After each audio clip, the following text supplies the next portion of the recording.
લક્ષ્ય ન્યૂઝ, એક નજર, એક લક્ષ્ય. ધારી વન વિભાગ દ્વારા વન્ય પ્રાણી દ્વારા થતા હુમલા અટકાવવા માટે જનજાગૃતિ કાર્યક્રમ ઝર ગામે યોજવામાં આવ્યો છે. ઝર ગામના સરપંચ દિલાવરભાઈ લલિયા, પંચાયતના તમામ સદસ્યો તેમજ ગામના તમામ લોકોએ આ કાર્યક્રમમાં ખાસ હાજરી આપી હતી. જાણીતા પર્યાવરણ પ્રેમી અને વન્ય પ્રાણી સંરક્ષણ બાબતને લઈ હંમેશા અગ્રેસર રહેતા તોસીફભાઈ લલિયાએ આ કાર્યક્રમમાં ખાસ હાજરી આપી હતી. વન્ય પ્રાણીથી થતા હુમલા અટકાવવામાં જનજાગૃતિ પ્રોગ્રામ અંતર્ગત જરગામના સ્કૂલના આચાર્ય મોહમ્મદભાઈ રાઠોડ, જરગામના પ્રતિષ્ઠિત આગેવાન રહીમભાઈ લલિયા, યુનુસભાઈ લલિયા, અનુભાઈ લલિયા, ઇલિયાસભાઈ લલિયા સહિતના લોકોએ આ કાર્યક્રમમાં ખાસ હાજરી આપી. આ કાર્યક્રમમાં વન વિભાગના એસીએફ ચૌધરીના માર્ગદર્શન હેઠળ આરએફઓ જ્યોતિબેન વાછા, ફોરેસ્ટર અનિલભાઈ રાઠોડ તેમજ વન વિભાગના કર્મચારીઓ હાજર રહ્યા.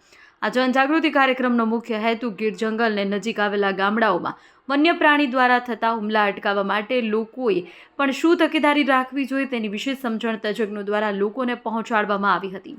રિપોર્ટર ટીનુભાઈ લલિયા.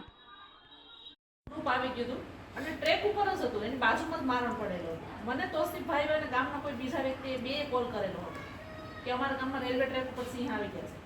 એટલે મેં કીધું અમે પહોંચીએ ત્યાં 5 મિનિટ 10 મિનિટ નીકળી જાય, તમે ગામના 5 વ્યક્તિ જઈને સિંહને બચાવી લે. ટ્રેન ધારીથી નીકળી ગઈ હતી ત્યારે એટલે ગામના 4-5 વ્યક્તિએ સિંહને ત્યાંથી હટાવેલા હતા. આ એક ગામનો પોઝિટિવ. બીજું, ગયા વર્ષે જ્યારે મેળા આવ્યા સ્કીમમાં, એટલે મેં ગામના દરેક લોકોને જાણ કરી હતી કે અમારે આ સ્કીમ આવી છે, જેને પણ મેળા ખરીદવા હોય એ ખરીદી લે. અને બીજું કે જે નદીના કિનારા ઉપર વિસ્તારની બાજુમાં જેની વાડી વિસ્તાર હોય એને અમે પહેલી પ્રાયોરિટી આપીશું. તો તોસીફભાઈ કીધું કે બેન અમારે એટલા મેળા જોઈએ છે, 25 મેળા જોઈએ છે. મેં કીધું ડન, તમને 25 મેળા મળી જાય.